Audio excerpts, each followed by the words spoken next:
24절로 32절 말씀 봉독해 드리겠습니다.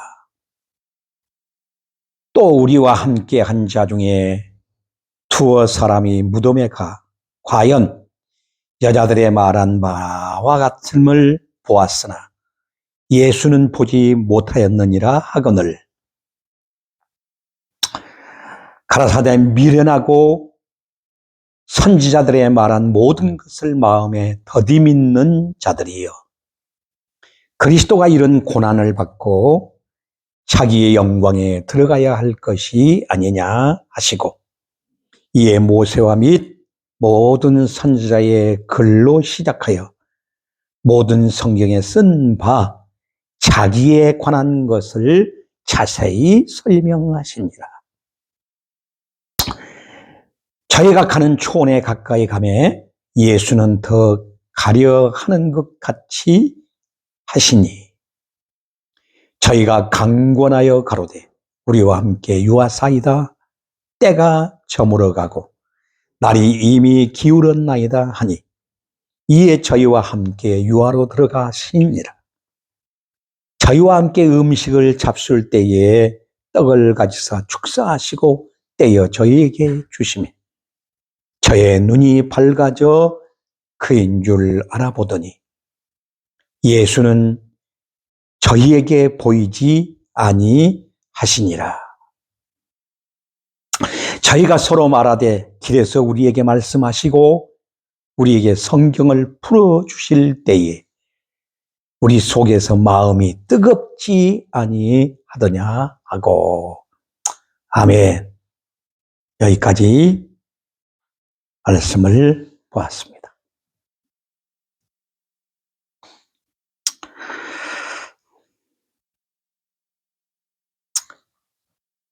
저는 오늘 지난주에 이어서 동행이라고 하는 두 번째 말씀을 가지고 함께 은혜를 나누고자 합니다. 지난주에 우리가 동행이라고 하는 이 제목 아래 말씀을 나누면서 참 많은 것을 생각하고 깨닫게 되었습니다. 예수님은 어제나 오늘이나 영원토록 동일하신 모습으로 동일한 가운데 나와 함께 하시는구나 하는 것을 우리는 보다 깊이 알았습니다. 말씀으로 동행하시고 또 성령으로 동행하시고 우리의 모든 삶 속에 그 부활하신 주님이 우리와 함께하고 있구나 하는 것을 우리는 알게 되었습니다. 오늘 이어지는 말씀 계속해서 우리도 참으로 예수님의 치료하심을 통하여 엠마로 내려가던 두 제자를 치료하시던 그 치료하신 주님이 우리와 동행하시면서 우리의 찢겨지고 병들고 연약해진 이 모든 모습들이 다 치유되어지고 영안이 열려 부활하신 주님, 나와 동행하신 주님, 말씀으로 함께하신 주님, 성령으로 함께하신 주님을 경험하면서 큰 은혜와 축복이 되기를 소망합니다. 특별히 25절에 보면 예수님께서 제자들의 지금 예루살렘에서 일어나는 사건에 관한 얘기를 다 듣고 예수님이 결론적으로 25절에 이렇게 말씀하고 있습니다. 가라사대 미련하고 선지자들의 말한 모든 것을 마음에 더디 믿는 자들이여 라고 책망하는 내용으로 말씀이 나오고 있습니다. 제자들과 같이 동행하면서 제자들과 주고받은 이야기의 총 결론이 무엇이냐? 믿음이 없었다는 것입니다. 믿음이 없으니까 지금 엠마오로 내려가고 있는 겁니다. 실족하여 낙심하여 근심하여 지금 엠마오로 내려가고 있습니다. 예수님은 그 결론적 의미가 바로 뭐냐? 첫째는 미련하다라고 이와 같이 표현하고 있습니다. 미련하다. 참 우리가 살아가면서 그래요. 지혜로운 것 같은데 어떻게 보면 엄청 미련하고 둔한 것 같아요. 세상적인 감각이나 세상적인 것이나 세상적인 것을 대할 때는 아주 그렇게도 날렵하고 그렇게도 민감하고 거기에 더욱 경제적인 문제가 따를 때는 아주 그냥 목숨 걸고 뛰어드는데 어쩌면 생명의 하나님의 말씀, 영생의 하나님의 말씀을 대하는 데는 왜 그렇게 미련한지.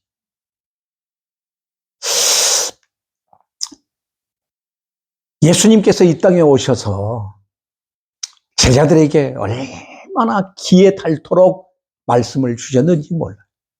그런데 그러한 말씀은 저들의 마음 바탕에 하나도 남지 않고 말씀을 다 잃어버렸다는 거예요. 이런 어리석음, 이런 미련함. 때때로 생각해보면 나에게도 이것이 깔려있지 않나 참 많이 생각을 하게 됩니다. 어떤 때 보면은 주가 해주시고 주가 말씀하시고 주의 말씀이 이렇게 창조적인 능력을 가지고 역사하고 있는데 왜 내가 미련 떨고 있지? 하는 생각이 들 때가 많다 그 말이에요.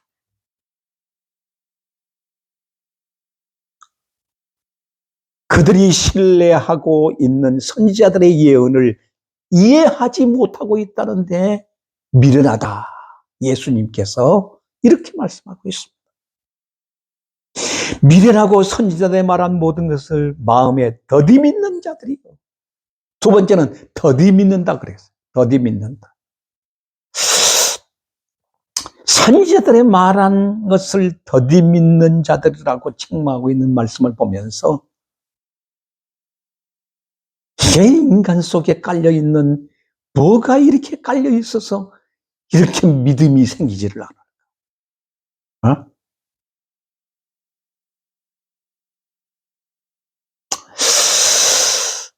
그들이 신뢰하고 믿는 선지자들의 예언을 왜 이렇게도 이해하지 못하고 믿지 못하고 있을까? 예수님께서는 생전에 자신의 고난, 자신이 고난받으셔야 할 걸, 그리고 어떻게 죽으셔야 할 걸, 또 어떻게 신령한 모습으로 부활하실 것에 대해서 다 예언하셨습니다. 나사로의 죽음 앞에서도 나사로를 다시 살리시면서도 나는 부활이요 생명이니 나를 믿는 자는 죽어도 살겠고 다시 영원히 죽지 아니하라고 이렇게 메시지를 저희들에게 주었지만은 저들은 믿지 않았어요. 예수님은 구약을 들어서 내가 고난받고 죽고 부활할 것을 예언적으로 다 저들에게 가르쳐 주셨습니다. 성취될 예언이라고 이렇게 말씀하시면서 가르쳐 주었지만은 저희들의 삶은 뭐였어요? 전혀 말씀과 다른 삶이었다는 것을 말하고 있습니다. 그러면서 그리스도가 이런 고난을 받고 자기의 영광에 들어가야 할 것을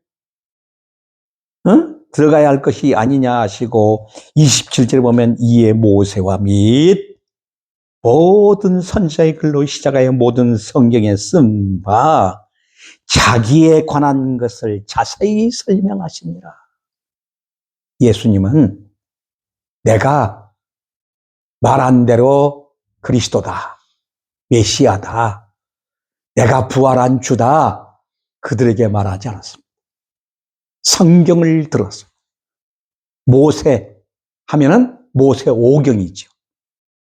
모세오경. 창세기, 출애굽기, 레위기, 민수기, 신명기. 이 오경. 그 다음에 선지서입니다. 전체 선지서. 그 다음에 모든 성경. 이 말씀을 예수님께서 지금 저들에게 들어서 풀어주고 있는 것입니다.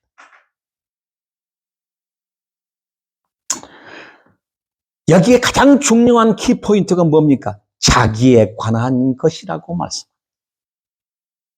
예수님 자신에 관한 말씀. 그 선지자들에 의해서 하신 말씀이 하나하나 다 그대로 되어져 성취되었다라고 주님이 선포하고 계시는 것입니다. 44절에도 가서 보면은 나를 가리켜 기록된 모든 것이라고 말씀합니다.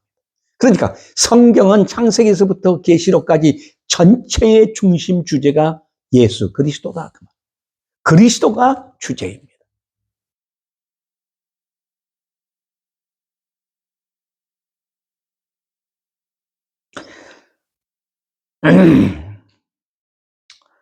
설교를 할 때, 우리가 설교를 들을 때 사람들은 예화를 굉장히 좋아합니다. 기복, 아주 그냥 복받는 이야기, 신비, 아주 그냥 무슨 간증 같은 거, 이런 것들을 굉장히 좋아합니다.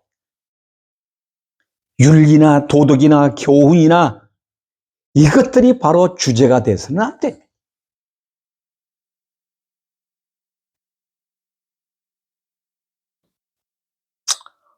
설교에는 예수 그리스도가 뒷전으로 밀려나서는 안 된다는 얘기입니다. 중요한 것은 모세와 및 모든 선지자의 글로 시작하여 모든 성경이라고 말씀하면 구약 성경 전체를 들고 말씀합니다. 그러면 구약 성경 전체의 중심이 뭐냐? 한마디로 예수께서는 구약 성경 전체를 들어서 자세히 설명하시는 그 이유가 무엇이냐고 말이에요. 그것은 자기에 관한 것, 즉 그리스도에 관한 것이라는 얘기입니다. 나를 가리켜 기록된 모든 것이라고 말씀하고 있습니다. 우리의 삶에 예수 그리스도가 빠지면 아무것도 아닌 거예요. 우리의 전체의 목표와 뜻에 예수 그리스도가 빠지면 안 되는 거예요.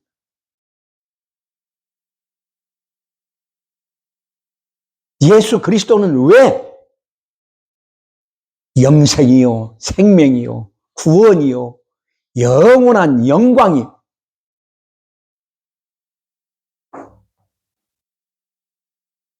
예수님께서는 성경을 어떻게 풀이하여 주시고 있습니까?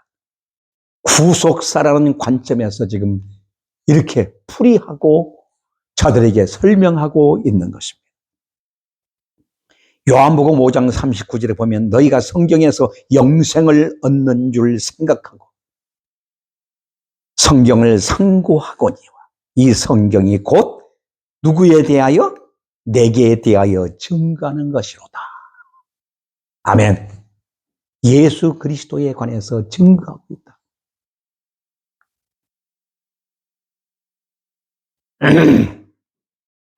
여기서 성경의 중심이 무엇이라고 말씀하고 있습니까?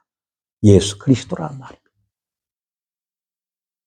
참 영생은 예수 그리스도에게서만이 나는 것입니다. 생명은 예수 그리스도에게서만이 나는 것입니다.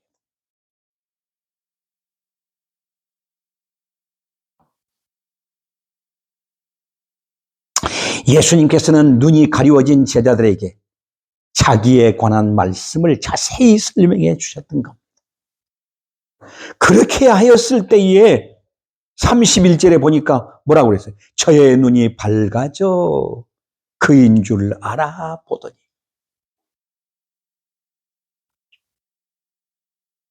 32절에는 저희가 서로 말하되 길에서 우리에게 말씀하시고 우리에게 성경을 풀어주실 때에 우리 속에서 마음이 뜨겁지 않더냐.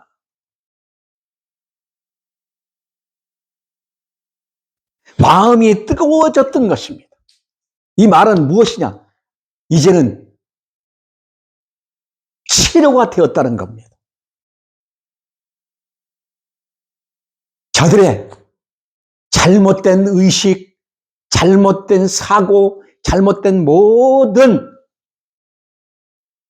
해석 방법이 완전히 치유가 돼요. 그리스도가 정말 누구냐 하는 것이 알게 되었다는 겁니다.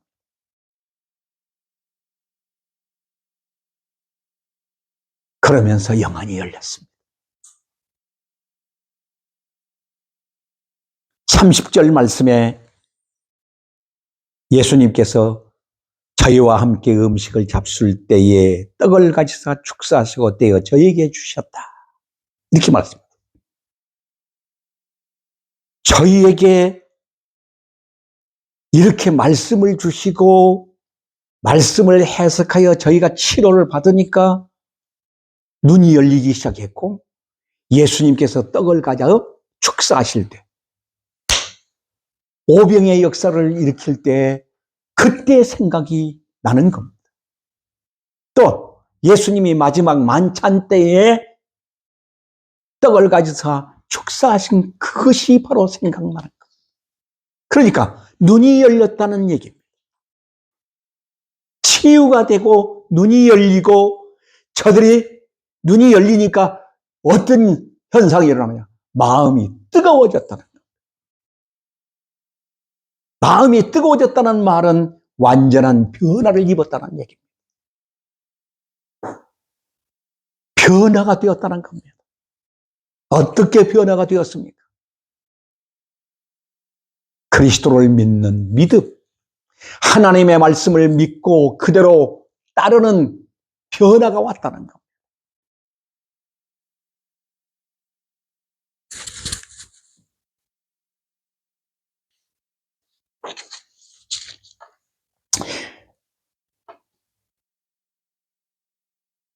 그리고 저들에게 어떻게 다시 살아나리라는 말씀이 생각나게 된 겁니다.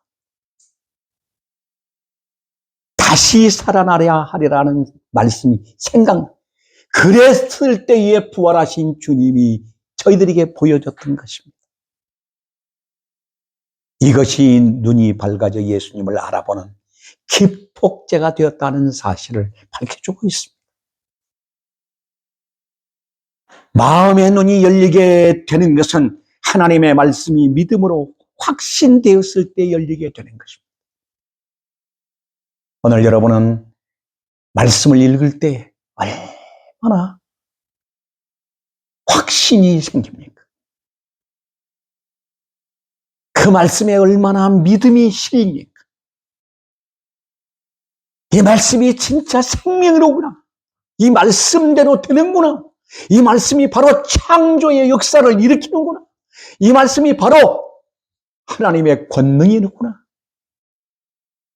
이 확신이 될 때 우리는 흔들림이 없는 것입니다.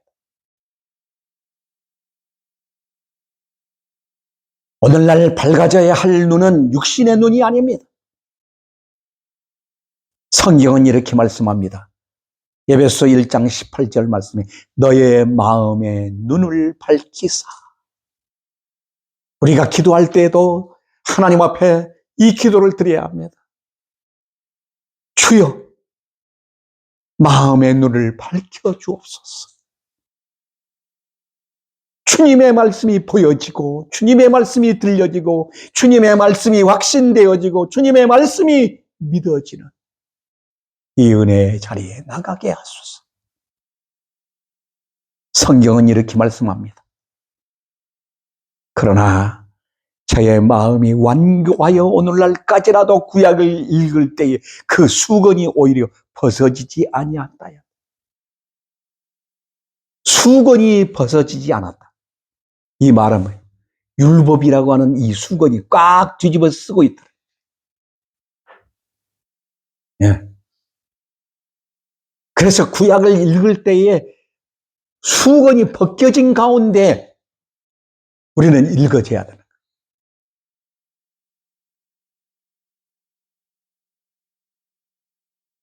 거예요. 사실 유대인들은 성경을 대할 때에 축복이나 교훈들을 보면서 짐짓 그리스도를 보지 못했다는 겁니다. 그러니까 예수님을 죽음으로 몰아냈고 십자가에 못 박았던 겁니다.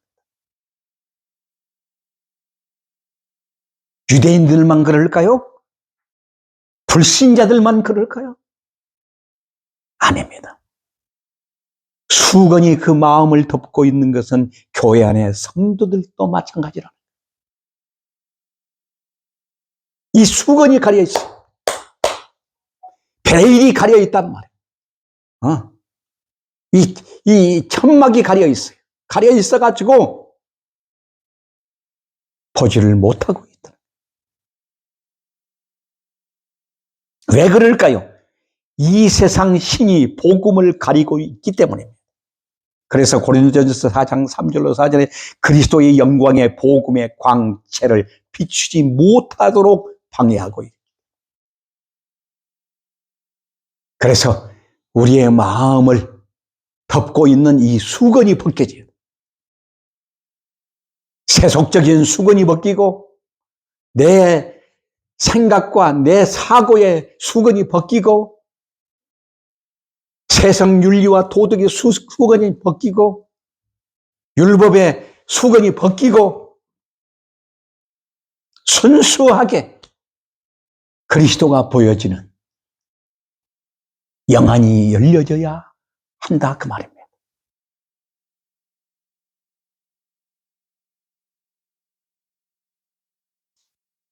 그러면 어떻게 해야 치료가 될까요? 고린도후서 3장 14절 보면 그러나 언제든지 주께로 돌아가면 그 수건이 벗어지리라. 아멘. 주께로 돌아가면 예수께로 돌아와야 합니다. 돌아올 때에 수건이 벗겨집니다. 그때부터 성령이 역사하기 시작하는 겁니다.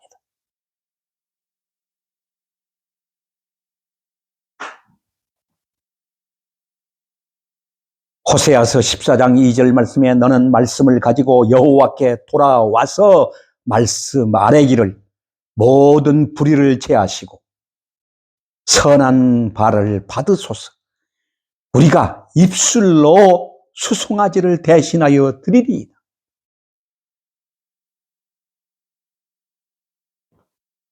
말씀을 가지고 여호와께로 돌아오라고 말씀합니다. 이것이 바로 사는 길입니다. 오늘날은 우리에게 숨결보다 더 가까이에서 내 안에 성령님이 동행하시면서 끊임없이 우리의 마음을 터치해 주십니다. 그리고 생각나게 하시고 그리고 가르치시고 깨닫게 하시며 믿게 하시는 그 축복으로 역사하고 있습니다. 그러므로 매 순간마다 우리는 성령님 나와 함께 하심을 믿습니다. 나는 성령 안에 있음을 확신합니다. 이 말씀을 저에게 확신시켜 주옵소서. 기도하면서 성령과 함께하여 동행하며 주의 나라를 세워가는 귀한 역군들 되기를 주의 이름으로 축원합니다. 기도하겠습니다. 자비롭고 은혜로우신 아버지 감사합니다. 저희들을 이처럼 사랑해 주시어서 오늘도 놀라운 주님의 생명의 비밀을 알게 해주시니 감사합니다. 예수님은 부활하셔서 제자들에게 함께 노상에서 길을 걸으며 말씀을 나누셨습니다. 이것은 주님이 항상 너희와 함께 있다.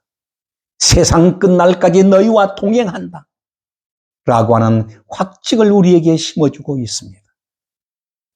오늘도 성령님으로 매일 동행해 주시면서 우리를 낭망치 않게 하시고 우리를 매일매일 치유하시며 온전케 해주시는 놀라우신 역사를 믿습니다. 나와 동행하신 하나님, 나와 주님이 동행하시는데 무서울 것이 뭐 있고 두려울 것이 뭐 있으며 못할 것이 뭐 있사오리까. 주님과 하나 되어 살아가는 삶이 저희들의 삶인 것을 고백하며 오늘도 찬양합니다. 영광 돌립니다. 주님, 주 안에 거하는 저희들 되게 하옵소서. 감사드리며 예수 그리스도의 이름으로 기도하옵나이다. 아멘.